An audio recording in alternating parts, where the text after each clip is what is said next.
বছৰ একবাৰ কেঞ্চেল নহয় মোৰ ভোট হয় নেকি নাই ভোট দিলো ভাল লাগিল আৰু আৰু পালি চৰকাৰখন ভাল হোৱাটোলৈ বিচাৰি আছোঁ নিৰ্মাণ কৰি থাকক সদায় সিহঁতে মই ৰেচন কাৰ্ড নাই মোৰ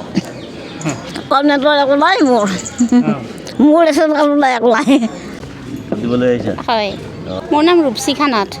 হয় আমাৰ এইটো আমাৰ নিজৰ দায়িত্ববোধৰ ভিতৰত পৰে আমাৰ এইটো কৰ্তব্য আমি এখন ভাল চৰকাৰ গঠন কৰিব লাগে আৰু অসমখনৰ শান্তি হওক সুখ সমৃদ্ধি হওক তাকে আশা কৰিছোঁ তাৰ বাবে ভোটদান কৰিব আহিছোঁ হয় মই আহ্বান জনাম যে সকলো ওলাই আহক আজি ভোটদান কৰক এয়া আমাৰ অধিকাৰ হয় আমি এই 5 বছৰ আমাৰ লগত কি আমাৰ সুখ সুবিধাৰ বাবে আমাক যি প্ৰয়োজন হ'ব আজিয়ে আমাৰ অধিকাৰ গতিকে আজি ভোটদান কৰক আগুৱাই আহক ওলাই আহক নিজৰ বিবেকেৰে ভোটদান কৰক যিকোনো খবৰ বিজ্ঞাপনৰ বাবে যোগাযোগ কৰক 7896121996